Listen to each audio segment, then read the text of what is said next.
Welcome to another Duel Links Lounge box review. There's a lot of talk about this box not being good, etc. But we're not here to bad talk the box. We're here to find out basically if this box is worth the investment. So bear with me, guys. If you guys are curious what these cards do, etc., then you're gonna love this review. Let's begin. So the first of the new archetypes we have here, Mathmex, and you know the first card we pull up to right now, Geomathmech Magma. So let's just say this is this archetype's boss monster. This synchro is a tuner, so it must be something that enables a ladder sort of climb to summon synchro monsters. So level 8 synchro, unheard of, never seen before. Its first effect, a bit situational, having to destroy a monster in battle, which it does have a nice 2500 attack, so it is possible to do it, but it's not the strongest monster at the same time, and being able to destroy a monster in battle, that is sort of hard in this meta, especially with all the back row running around. So a good payoff for an effect, but let's see if the spell and traps that are searchable with this card. Mathmech Induction, sort of a field card, but it's a continuous trap. First thing I noticed about this card, all you have to do is meet the requirement of having the Mathmech monster on the field. And then pretty much if you have the Mathmech monster on the field, you can basically chain this and then send it to the graveyard and destroy your opponent's card. So nice little targeting removal. 1-for-1, that searches a 1-for-1. Mathmech Equation. So your toolbox is a targeting destruction. You also have a Borning card that pumps you.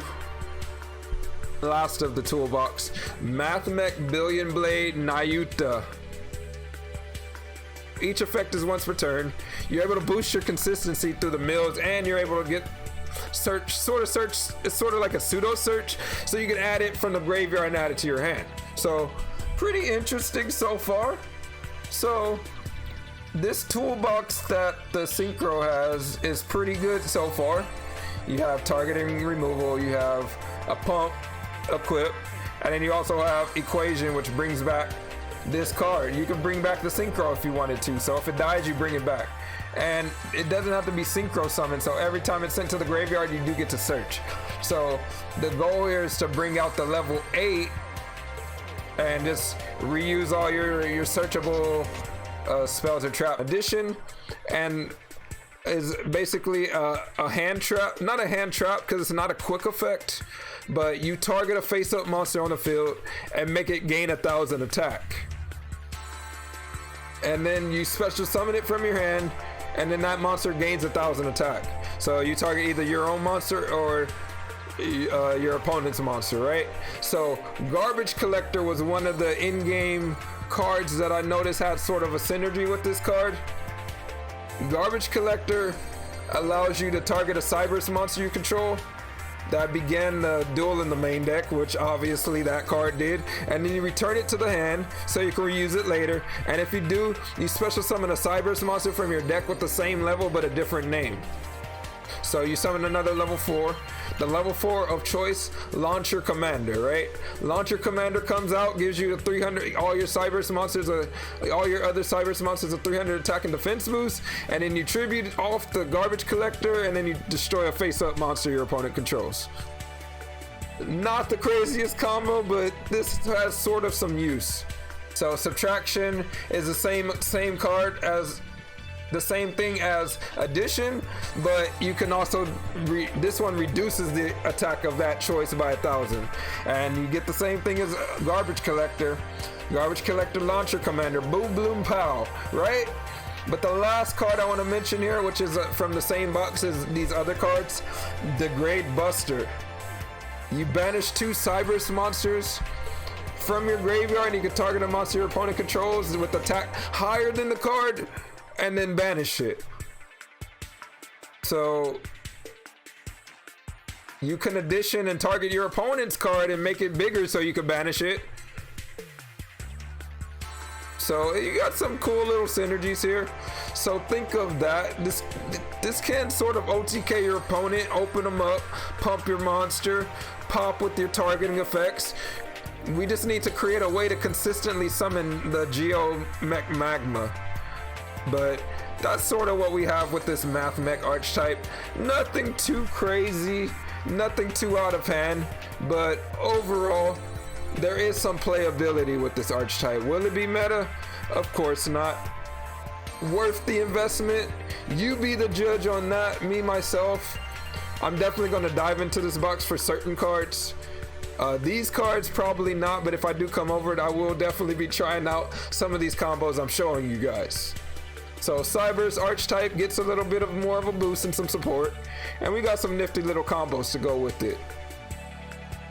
So the next archetype we have here, probably the one that you'll be shooting for if you're pursuing this box, Megalith. Another ritual-based archetype, I would say that's in a class of its own. I've never seen anything like it, nor did I see this deck in the TCG. So one concept I want to talk about this deck, the Megalith monsters, they ritual summon each other by discarding or from their hand or tributing them on the field. So there is no ritual cards involved in summoning these cards. They're all built into their monster effects. So the first monster we have here, Megalith Bethor. He is the boss monster of this deck. So you'll be ritual summoning doing a lot of ritual summons with this deck. So his first effect pretty much shows you why. You basically target cards your opponent controls equal to how many ritual monsters with different names are in your graveyard and destroy them. So he also has an effect that lets you ritual summon a Megalith monster from your hand using cards on the field. But think of discarding Bethor as like using the ritual card. You still have to tribute the monsters that are going to equal the level stars of the monster you're summoning. These monsters can get a bit costly, but when we get to him, Megalith Ak is the only one of these monsters that can ritual summon on your opponent's turn. So you're usually shooting to summon Bethor on your opponent's turn and pop as many cards as possible. So that's one of the synergies with this deck, and that's going to be one of the highlight combos that you want to keep in mind when we're going through these cards here. So Megalith Bethor, if we're going to be doing a lot of ritual summon, this card is great. This card is powerful, definitely earned his UR spot. Ophiel basically can only be ritual summoned with a Megalith card, which all of them can. When he's ritual summoned, you add a Megalith monster from your deck to your hand. And the thing that's going to separate this, and keep in mind this is going to be with most of your level 4s, they have an effect where they're on the field. You activate it, you ritual summon a ritual monster from your hand using monsters on the field as tribute. Now, when you this is not a cost. So when you activate it, whatever ritual monster you summon or use as tribute, the Ophiel does count towards that. You activate his effect, you tribute him off. That's 4 stars already contributed to the ritual summon of your choice. And remember, this effect can only be used once per turn. So when you ritual, maybe it'll be like discard Bethel, summon Ophiel, discarding a ritual monster for the cost. Search a Megalith card. You already got 2 ritual monsters with different names in the graveyard. Hagith is the same thing as Ophiel, except he searches a Megalith Speller Trap from your deck to your hand. So in this archetype, there's only 2 Speller Traps you'll be searching. First one is Megalith Portal, which is the main card of this deck. It is a field card. The first time each ritual monster will be destroyed by battle, it's not destroyed. And if a Megalith monster is special summoned except during this damage step, you can target a ritual monster in your graveyard and add it to your hand. So it's sort of like an Ascended Soul, which is another card you can use to alleviate the cost of these expensive ritual monsters. One other thing I want to point out about the Megalith Ophiel and Hagith only is that their effects let you ritual summon any monster. So I really strongly feel like these monsters it seems like not only is it itself archetype, but I feel like it needs something to go along with it, right? It needs a fusion to go in with it, right? So going into our next ritual monster, Megalith Ak. When it's ritual summon, you can draw a card, discard a card, so sort of like a Graceful Charity. We'll draw one, discard one. You can this one can ritual summon on your opponent's turn. So none of the other ritual monsters can do that. So Ak is your aggressive ritual summon monster. So you're definitely going to run 3 of these. You definitely want to have a Bethor in your hand to summon and search, or set it, or maybe you could summon another of the level 4s and search a spell or trap and set yourself up for the next turn. So this deck seems like it goes through resources pretty quickly and fills up the graveyard very strongly. So I can see you doing some really strong plays with the Bethor popping the field. But the last of the ritual monsters we have here is Megalith Felik. This is the one that you're going to want to summon to get that attack boost. So he does what Bethor does, except, you know, not the destruction effect, but while he's face up on the field, he is your attack power. He is the only one with the high attack power, 2500, but all your ritual monsters gain 300 attack and defense for every ritual monster in the graveyard. So each effect of him is once per turn. So while he's face up on the field, you're definitely going to want to use him to pump your ritual monster. If you summon multiple, they will stack. So understanding this archetype a little more, it's like fill your graveyard, summon Bethor to pop the entire field, and summon Felik for that pump. Then the last searchable spell or trap of this archetype is Megalith Emergence. This is a continuous spell or trap that lets you target one Megalith monster in your graveyard and special summon it in defense. So after they're properly summoned, you summon it. Now the weird thing with this one, it doesn't get banished when it leaves the field. When it leaves the field, it's placed on the bottom of the deck. So it's sort of like a recycling aspect to this deck. Now, I don't know if that's helping or hurting the deck, but the Megalith Emergence definitely helps alleviate some of the costs involved with dealing with the cost of your ritual summons, or just summoning it in phase and preparing for an aggressive push. And the last of this card, Ascending Soul, is basically whenever you do a ritual summon, you can get back one of them from the graveyard and add it to your hand. So another card that you can look for if you want to alleviate the costs. I don't know if you'll be running both Ascending Soul and the Megalith field spell.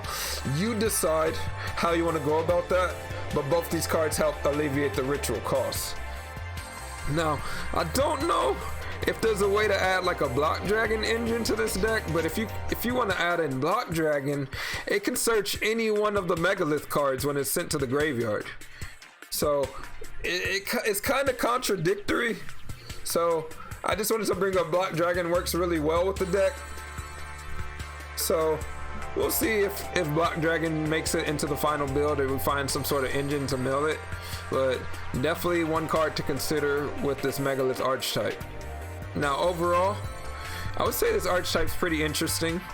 It seems like the one to go for because it does seem to have some promise. It is a bit on the pricey side. It looks a bit defensive to me because of their defense versus their attack. But if you summon a Bethor, it's really easy to open your opponent up. There's so many with different names. So will this deck be playable? Only time can tell. So that is Megalith, folks. Alright, wrapping up this review, we're going to be talking about some of the standout singles in the box. And starting off, that is Stardust Chronicles Spark Dragon, the boy on the box. But this also is the introduction into Accel Synchro, which is a monster that requires a tuner synchro monster and a non-tuner synchro monster. So pretty hefty costs. of a monster that must be synchro summoned, and then it has 2 effects.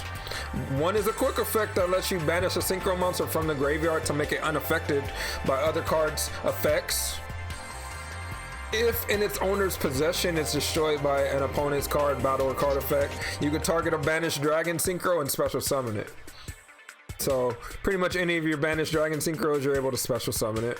Most likely you will be banishing those to fuel the first effect. So 2 easy ways that I thought of off the top of my head that can easily make this is Coral Dragon, which is a tuner, into Old Entity Hastor, or the new Phonon Pulse Dragon into Stardust Charge Warrior. This is a level 10 synchro. So not impressed too much by the Stardust Chronicle Spark Dragon, but we could make some fun memes with this. I feel like maybe some sort of synchro spam deck would welcome this card into the extra deck. But let's explore this synchro tuner archetype a bit. Paralis the Purple Pyrotile, pretty much a generic level 2 synchro. That's a level 2 tuner. Pretty much when it's sent from the field to the graveyard, all your opponent's monsters lose 500 attack permanently. So you'll ladder up with this guy into the Phonon Pulse Dragon, or you'll just summon the Phonon Pulse Dragon on its own. The Phonon Pulse Dragon is also a tuner, but it's a level 4 synchro tuner. And pretty much when it's summoned, you can't special summon anything after except for the monster that you're going to use this card in the material to synchro summon. So when it's summoned, you can make it pretty much a 1 through 4. So it helps out any synchro summon that you need that's a level 1 through 4. So nothing too crazy about this. I just think the concept of a tuner synchro is what these cards are appealing to, and these are the cards that will open up that archetype. Next card we have here, and probably the most talked about card in this box, Coral Dragon. It is fighting for your Brionac spot. Or it could be a long ally of Brionac. It's to me, it's almost like comparing 2 different cards. They're both level 6. This card is actually a synchro tuner, so there goes one difference. It has a card effect that lets you destroy opponent's cards instead of returning them to the hand. So discard a card from your hand to destroy any opponent's card on the field. But when this synchro summon card is sent from the field to the graveyard, or using a synchro summon, you can draw a card. So sort of an effect to alleviate itself while having more attack than Brionac. So the only advantage that Brionac has over this card is that it could send multiple cards and avoid monsters that have multiple, destruction avoiding effects. Coral Dragon on its own, when we're looking at this card, we want to look at the fact that it's a tuner, we want to look at the fact that you can draw a card, and we want to look at the fact that you can ladder with this card. So I will definitely be investing in this card and exploring it a little bit more. But right now, I still think Brionac is better for our current meta. I don't see any other uses that this Coral Dragon will provide, but I do see future potential and another card added to the Synchro toolbox. Shadow Waltz helps that Synchro monster that Synchro tuner archetype I was talking about, because you create a token that you contribute for the Synchro. So let's say we summon the Phonon. Well, then you can summon a level 4 token, and then bam, you have an instant level 8 Synchro. The token can inflict battle damage, so you can't really do much more than that with the token. So just another support for that. And the card I want to talk about here, Dragunity Knight Lewin. This is the only support that I see in this box for the Dragunity archetype. It's very unique in its own right. It's a level 6 synchro, which is easy accessible through the Dragunity kit. The thing about this card is that it's a tuner as well. It's a tuner and it's a level 6 synchro. So I don't know if that's helping or hurting the archetype, but let's explore what it does and see if we can make it work. When special summon, you target a Dragoonity monster in your graveyard and equip it to this card. Usually when we do this, we're targeting a tuner. So I already think, what the heck? How does this make sense? Summon it, summon a tuner, now you got 2 tuners. So it really relies on you to have another Dragoonity monster on the field. But it can be summoned through Ascalon.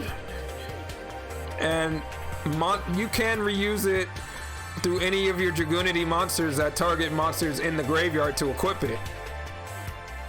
So let's focus on those. And the last but not least effect, when it's sent to the graveyard, it equips to a Dragoonity monster you control and it gains 1,000 attack and defense. That 1,000 attack and defense boosts? Well, most of these Dragoonity monsters are 1,000 attack. I'm sorry, 17 attack. So it makes them big enough. Now, when it's sent to the graveyard, I think this does include Synchro Summon. You can equip it to another card. So this really creates this unique ability of this card. So imagine summoning the Miltum, and then while it's equipped to a monster, you can bring it back with the Miltum. So maybe Lewin is opening up the ability to utilize Miltum in certain decks. Also, Vaj can also summon it. Vajria, Rihanna can summon it and send it to the graveyard, and then it also functions as that's instant OTK with a Vaj. Or you can equip it with Vaj and then summon with Miltum, the Militum, and then summon it from that, and then bam, you got yourself an Ascalon. And then Barcha also has a bit of synergy with this deck because Barcha lets you summon other monsters like Ascalon and stuff like that aren't tuners, and you can use the Militum to summon it. So maybe it's opened up access to Akalys, because with Miltum you summon Akalys and then summon Miltum, summon Akalys, and then bam, you have this access. So now maybe we have some sort of Dragoonity control deck. So maybe Lewin contributes to that sort of access. So Militum is one of the cards I'm gonna be focusing on here, and also Legion. They all have the ability to take Dragoonity monsters out of the spell and trap zone to be used. So I don't know if we'll be focusing on that, but if I get my hands on it, I'll definitely be looking into that. But the current Dragoonity toolbox actually contributes to helping that combo. So I don't want to overlook this, and I don't want to underestimate the strength in the Lewin, because Lewin can equip to a Dragoonity monster, create an Ascalon, and then equip to another card, creating an OTK, or equip it to another card to later create a powerful combo. So that's gonna do it for everything in this box. I left out a lot of fluff in this box because a lot of it's really irrelevant. I'm not hyped for this box, but there's definitely some cool nifty things I want to try, like Lewin. I definitely want to try out Coral Dragon, and I do want to definitely try out the Synchro Tuner monsters. This box won't definitely be meta relevant. Maybe I'll get my hands on some Megalith monsters, but hopefully this review helped you guys better understand everything introduced in this box, and will help you decide if you're going to invest or avoid going into this box. I thank you for your time, and I look forward to doing more reviews. So if you guys enjoyed the video, definitely leave some feedback. We out of here, boys. Let's go.